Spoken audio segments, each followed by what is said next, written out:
Welcome back to Inherited Dawn, a One Piece podcast. This week, we are diving into Chapter 158, Arrival in Alabasta. And what an arrival it is. Forget unpacking your bags, forget saying hello to the locals. This chapter drops a Whitebeard commander, a Logia marine captain, and Monkey D. Luffy into the same room and just lights the fuse. It's not just a reunion, it's an explosion waiting to happen. Fire, smoke, and rubber. A combination we have never seen before, and the implications are significant. It's a meeting that will ripple across the entire world, even if the participants don't fully realize it yet. If you want to make sure you're here for every single one of these world-changing moments as they happen, do us a favor and find that little bell icon. A single tap ensures that when the next big reunion drops, we'll be right there in your feed to break it down. You don't want to miss this. Now, let's get into it. The crew has finally made it. The shores of Alabasta are under their feet. They have. The Going Merry is docked, they're in the port town of Nanohana, and the first order of business is, as always, waiting for their captain to get back from somewhere. Seriously, does this guy have a leash? You'd think after Logetown, they'd at least try to tie him to the mast for 5 minutes. Luffy has a habit of wandering off the second his feet touch solid ground. It's a constant of the universe, like the tides or the setting of the sun. His instincts, particularly his appetite, guide him more than any map ever could. It's his own personal log post, and it only ever points to meat. But while they're waiting, Usopp, the crew's official lookout and spotter of weird things, spots something on the water. A very particular, very weird ship. The one with the giant number 3 candle on top.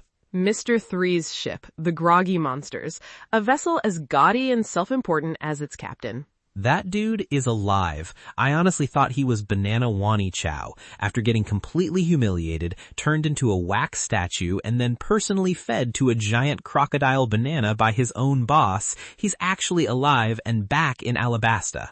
It confirms one of two things. Either he's incredibly resourceful and managed an escape that borders on the miraculous, or Crocodile's pets are very picky eaters. Given Mr. Three's personality, I suspect it was a mix of cunning, groveling, and sheer dumb luck. I'm picturing him using his wax powers to make a little key for the Banana Wani's stomach lock from the inside. Whatever he did, it means a dangerous Baroque Works agent we thought was off the board is now back in play, and he is definitely not happy with the Straw Hats. He's the type to hold a grudge. He lost his position, his pride, and nearly his life because of them. He's not just a random agent anymore, he's a motivated one. His presence here is the first sign that this isn't just about Crocodile.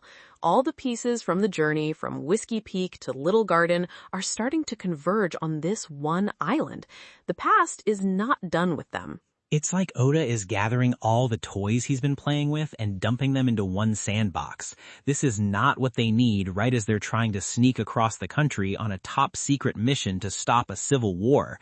They need to be ghosts, and Mr. Three is a guy who can point a giant waxy finger right at them. Precisely. And speaking of converging pieces of an impossible magnitude, we cut to a restaurant in town. The entire place is just buzzing, not with happy chatter, but with a mixture of pure fear and starstruck excitement. The air is thick, you can just feel it, and that's because sitting at a table, just enjoying a meal like a normal person, is Portgas D. Ace. Fire Fist Ace, the 2nd Division commander of the Whitebeard Pirates. The name itself is a legend. A Yonko's commander just chilling in the middle of a desert kingdom? This is the equivalent of a nuclear submarine surfacing in your local fishing pond. The locals are losing their minds, and they should be. That's a world-shaking figure to see in your local diner. His bounty is probably more than the entire town's GDP. They know exactly who he is, and more importantly, they know what his presence signifies. Power.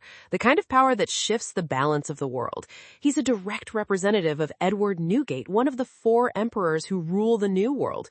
His presence here, in paradise, is an anomaly. A piece from a much more dangerous chessboard has just been placed on their humble board. And you can tell from the way he carries himself. He's not flexing, he's not making a scene, he's just eating. That casual confidence is almost scarier.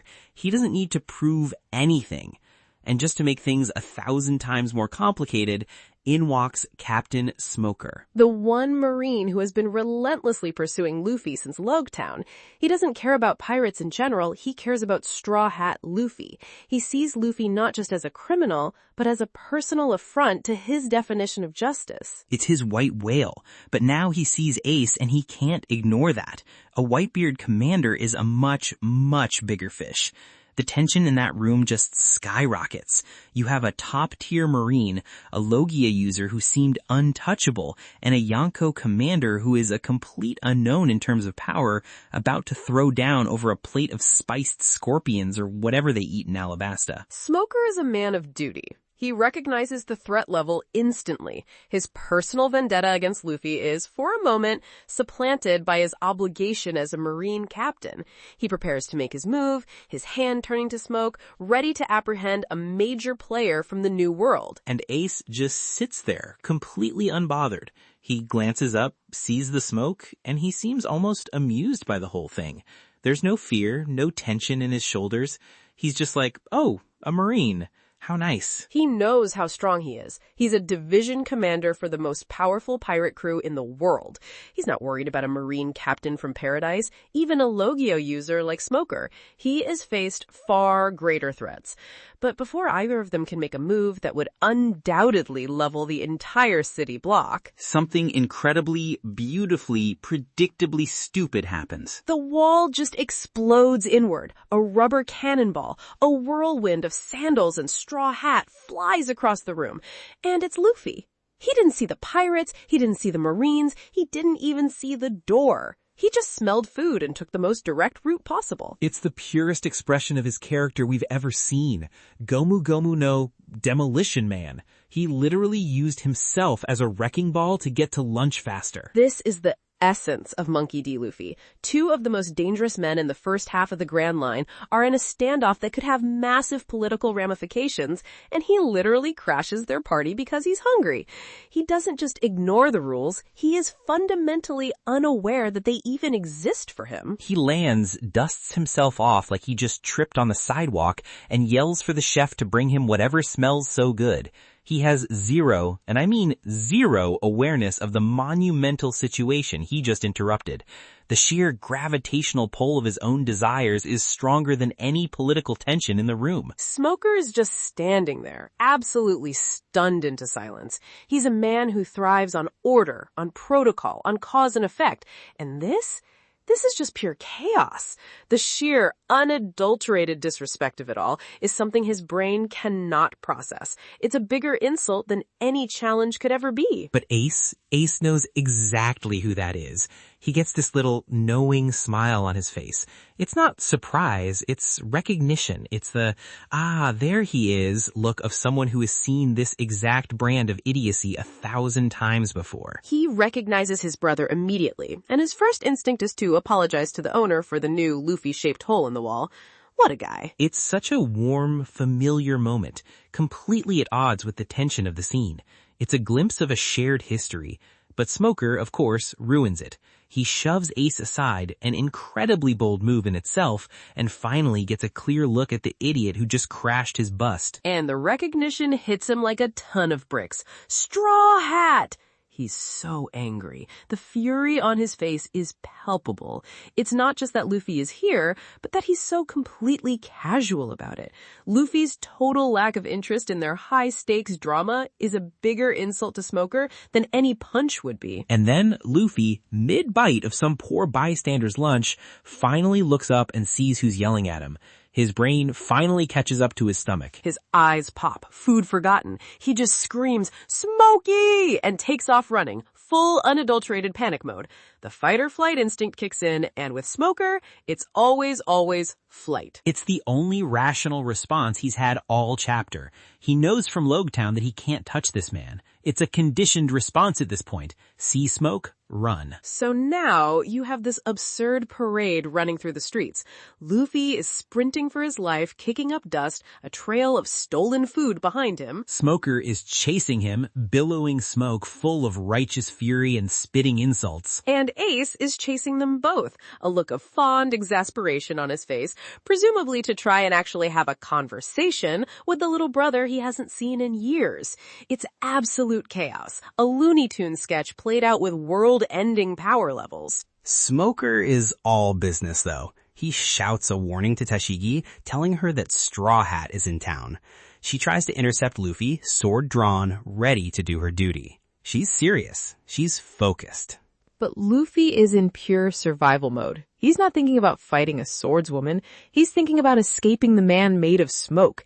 He just plows right past her, a rubbery blur of desperation. She's a skilled swordswoman, but she's not prepared for that level of frantic, unpredictable, rubbery momentum. It's like trying to catch a greased balloon in a hurricane. It's the same problem they had in Logetown. They can corner him, they can confront him, but actually pinning him down is a whole different challenge. His devil fruit makes him uniquely slippery. So Smoker, seeing Tashigi fail, has to leave her behind and go after Luffy alone. He can't afford to let him get away again. It's that single-minded obsession again, and it's a critical flaw in his strategy. He could be regrouping, dealing with a Whitebeard commander who is still at large in the city, but all he cares about is catching this one rookie pirate. Luffy lives rent-free in his head. Which I think is exactly what Ace is counting on. He's just watching this all unfold, letting Smoker chase his own tail. While all this high-stakes chaos is happening, Oda gives us a masterful cutaway. We get a quick check-in with the rest of the crew, and the contrast is wonderful. And it's such a perfectly timed moment of calm before the next storm. Nami and Vivi are trying out different perfumes. It's a little slice of normalcy. Sanji, of course, is just floating on air, literally heart-eyed, surrounded by beautiful women and lovely scents. Melorine, he's in his own personal heaven. And poor Chopper is suffering. His sensitive reindeer nose is completely overwhelmed by the floral assault. It's a small, funny character beat, but it's so important. It reminds you that they're a crew of individuals with their own quirks and personalities. They have these little, quiet moments together. It's also a perfect, subtle reminder of what they're fighting for. These quiet, normal moments, shopping, laughing, enjoying a town's culture, are the very things Crocodile's scheme is destroying for the entire country of Alabasta. They're experiencing the peace they are trying to restore. Exactly. And Vivi, ever the mission-focused princess, brings us right back to the stakes. She uses the moment to explain why they're in Nanohana in the first place. It's not a tourist stop, it's a supply run. They need to cross the Sandora Desert to get to a remote town called Yuba. Yuba, that's where the leader of the rebellion is, a man named Koza, the hero of the people who are rising up against the king. He's Vivi's childhood friend, as we learned earlier in a brief flashback. This isn't just a political target for her, it's personal. She believes that the entire Civil War is built on a misunderstanding, a lie orchestrated by Crocodile. She thinks that if she can just reach Koza, if she can talk to him face to face, she can convince him the king isn't behind the country's problems and stop the war before it truly explodes. The whole plan, the entire fate of Alabasta, hinges on them getting to Yuba and finding this one guy. That's the goal. A desperate, almost naive hope that a single conversation can save a nation. The stakes are crystal clear. But of course, just as she lays out this desperate, hopeful, and incredibly fragile plan, chaos crashes the party again. Luffy comes barreling down the very street they're on, with Smoker hot on his tail, looking like a demonic steam engine. Smoker sees his chance. This is it. Luffy is distracted by seeing his crew. His escape route is blocked by his friends. He lunges, his arm turning into a massive cloud of white smoke, ready to finally grab him. This is the moment he's been waiting for since Logetown, the end of the chase. And then a column of flame just erupts out of nowhere, a roaring pillar of orange and red right between them. A literal wall of fire. It's not an attack, it's a statement. It's a barrier. It completely stops Smoker's smoke attack in its tracks. And standing there, hand outstretched and wreathed in flames, is Ace. So unbelievably cool. He just says, "You should probably let my little brother go." The tone is casual, but the meaning is absolute. It's not a request. And Luffy, who has been running for his life this whole time, finally stops. He turns around, sees the fire, sees the man who made it, the man with the familiar tattoo on his back, and just a single word. Ace. The reunion. It finally happens. Not in a quiet bar or on a ship, but in the middle of a battle, in the most dramatic way possible. All the chaos of the chapter funnels into this one single moment of recognition. And this is the moment. This is the big reveal. The reason smokers smoke couldn't get through. Ace ate a devil fruit. And it's not just any fruit. It's a Logia, just like Smoker. The flame fruit. Fire versus smoke. And it seems, at least for this initial clash, that fire has the definitive upper hand. The flames don't just block the smoke, they dissipate it, consume it. Smoker's attack is rendered completely inert. This is a fundamental shift in how we understand Logia powers. Up until this point, we and the characters thought they were intangible, invincible forces of nature. You just couldn't hit them. But here we see one Logia directly countering another. It sets a new precedent. There are levels to this. It suggests an elemental hierarchy, or at least that certain elements can interact in ways that negate that precious intangibility. Fire consumes the oxygen that smoke needs to exist. It smothers it. It overpowers it with sheer heat and energy. It's a natural counter. It's not just about who has the flashier power. It's about the fundamental properties of those powers. Oda doesn't just give people cool powers. He thinks about the physics of how they would actually work against each other. It's brilliant. It adds a whole new layer of strategy to fights we haven't even seen yet. And in the middle of all this, something else huge happens that's so easy to miss in the spectacle of the fire. Luffy lands a hit on Smoker. Yes! For the first time ever, Monkey D. Luffy hits Captain Smoker. In the chaos of the chase, right before Ace even steps in, Luffy somehow manages to connect. I couldn't quite see how it happened. It seemed to be in the madness of the chase, but the result is undeniable. Smoker is shocked by it. In Logtown, he couldn't touch him at all. He was completely, utterly helpless. Smoker was an insurmountable wall, the embodiment of a power level Luffy couldn't even comprehend, let alone fight. But not anymore. Not entirely. This is proof. Luffy is growing. He's learning. He's not just getting stronger in terms of raw power from his fights on the Grand Line. He's getting smarter. He's adapting to his opponents. Maybe he used the environment. Maybe it was a lucky shot. But it doesn't matter. He did it. That's the kind of thing that makes Luffy terrifying. The world just keeps running out of ways to stop him because he refuses to let the same trick beat him twice. This whole sequence redefines the power ceiling of the series. In the space of about 10 pages, it introduces the strength of a Yonko commander, it establishes a new and critical rule for Logia fruits, and it subtly shows that our protagonist has already cleared a hurdle that seemed impossible just one arc ago. Everything just got so much bigger. The scale of Alabasta, the scale of the world. And it all happened because Luffy ran into a restaurant looking for lunch. Never change, Captain. Speaking of the man behind the curtain, Oda's author comment this week was interesting. He mentioned being asked to write a message for the 122nd volume of a manga called Kochikame. 122 volumes. Let that sink in. 122. It feels like we've been on a massive journey already. That's just, you gotta respect that longevity. Oda himself seems completely blown away by it, calling it astonishing. It's a nice little reminder of the world he works in. He's writing this globe-spanning epic, a story that feels bigger than life, but he's still a fan of other manga, still part of that community of creators. It grounds things a bit, knowing he geeks out over stuff just like we do. Yeah, it does. But man, grounding is the last thing I'm feeling right now. My head is still spinning from that fire and smoke collision. Ace is just so effortlessly cool. The way he stepped in, no big speech, no dramatic posing, just, that's my brother. Boom, wall of fire. It's a quiet confidence. He has the power of a white-beard commander and the security that comes with it.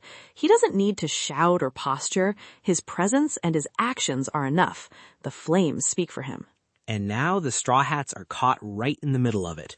They have a seriously powerful Marine on one side and a Yonko commander on the other, with Luffy, their idiot captain, stuck in between, probably just happy he doesn't have to run anymore.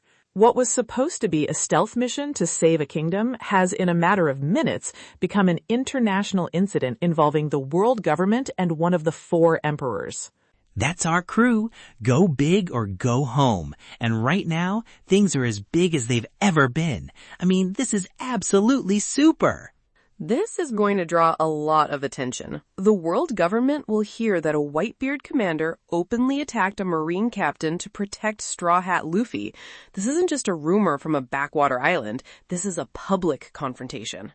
The ripples from this moment are going to be huge. This single act elevates Luffy's status immensely. He's not just some rookie from the East Blue with a surprisingly high bounty anymore. He's the kid brother of Fire Fist Ace. That name carries weight.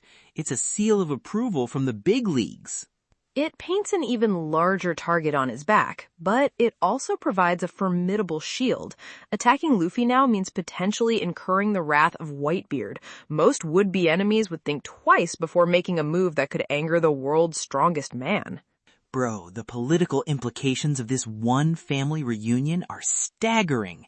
And we're just getting started in Alabasta. What a chapter. This sets the stage for the entire arc to be even more chaotic and explosive than we could have imagined. Incredible. It sets up so many possibilities for what comes next. A true masterclass in raising the stakes. Before we get into those predictions, though, a quick question for everyone listening. If you think Ace is officially the coolest older brother in the history of manga, do us a favor and hit that like button. And while you're at it, drop a comment telling us your favorite Ace moment so far, even if it's just this one. We'd love to see it. All right, predictions for Chapter 159. The board is set, the pieces are in motion. What do you have for me, Franky? Okay, prediction 1. Ace is here to help, but he's not sticking around for the whole adventure. He's going to deal with Smoker, creating a big enough distraction for the Straw Hats to slip away and continue their mission to Yuba. This isn't him joining the crew or anything. This is him being a good big brother and clearing the road for Luffy so he can do his thing. He'll hold off the Marines and then go on his way. That feels right. A temporary alliance born of brotherhood. My first prediction is that we're going to get the beginning of a flashback. Now that the reunion has happened, the story needs to contextualize it. I don't think we'll get a full one, but a few key panels showing a young Luffy and a young Ace together, maybe training or making a promise. The story needs to visually establish their bond for the audience. Show us why Ace would go this far for him. It needs to ground this epic moment in a shared, humble past. Oh, I love that. A little glimpse of their childhood before we even know the full story. Okay, my second prediction is about our favorite wax man. Mr. 3 is going to try to get back in Crocodile's good graces. He's a survivor and a schemer. He's going to find a Baroque Works outpost and report that the Straw Hats are in Alabasta. And because he's a snake, he'll probably try to sell out Mr. 2 Bon Clay in the process, blaming him for the failures at Little Garden to make himself look better.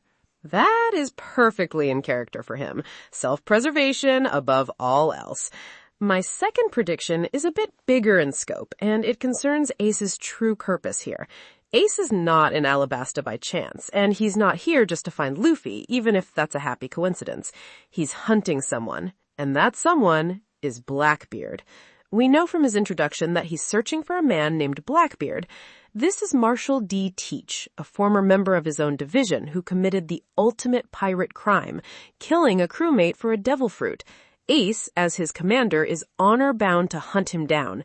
His presence here is the first major move in that chase, and he might have a lead that Blackbeard is somewhere in this region. Whoa, so you're saying Ace's personal quest for vengeance is about to intersect with Luffy's quest to save Alabasta? You think Blackbeard might actually show up here? It's a possibility. Alabasta is becoming a nexus point. You have the world government through Smoker, a Shichibukai with Crocodile, a popular rebellion, the Straw Hats, and now a Yonko's internal conflict. It's all happening here on this one desert island. This desert is getting very, very crowded. Man, I cannot wait to see what happens next. The fuse has been lit. Now we just wait for the super explosion. Neither can I. This is where the story truly starts to feel like a global epic.